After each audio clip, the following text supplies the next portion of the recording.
Elikkä moi! Nyt teen videon lempivlogaajista. Elikkä yksi on Edgespeaks, toinen Marie Veronika, se on ihan hyvä. Sitten toi Soikku on kolmas.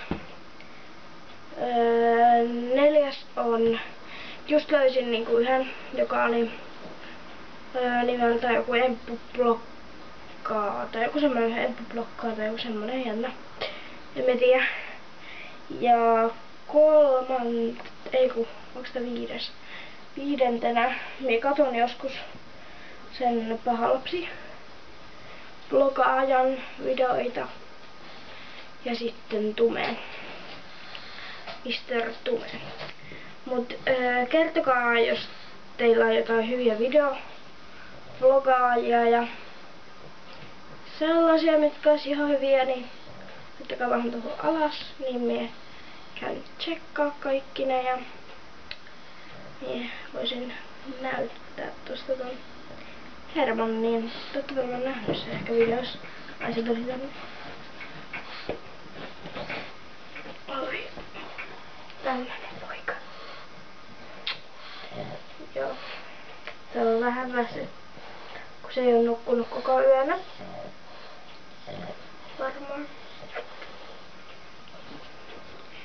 Okei, joo, minä voisin näyttää ton velosun.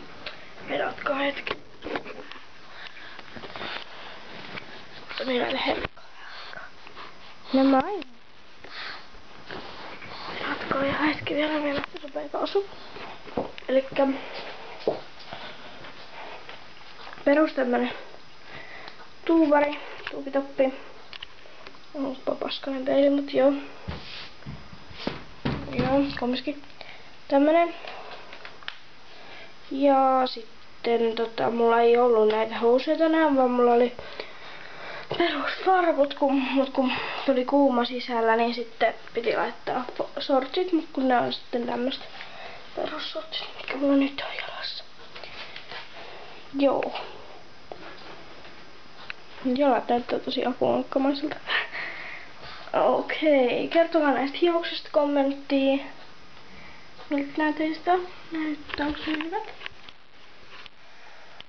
Ai niin, unohdin kertoa. Tippu koulussa tappi.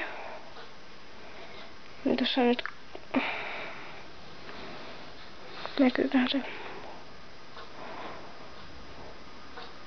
Korviksen lukko on siinä.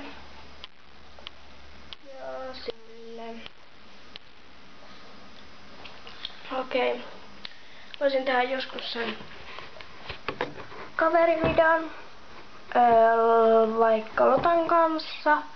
Noora ei varmaan halua tulla videoon, niin sen takia. Kun huone on tosi sotkunen, jos se näkyy tuolta taustalla. Tää näyttää tosi tyhmältä. Tää korviksen lukko tässä. En mä pitänyt tätä kuulustellen, vaan se oli silleen, että toi tappi oli niinku tässä ulkopuolella. Se ei näyttänyt niin tyhmältä, mutta kumminkin. Niin, kertokaa jos tekin seuraatte noita blogaajia ja silleen. Nähdään ensi videossa. Moikka!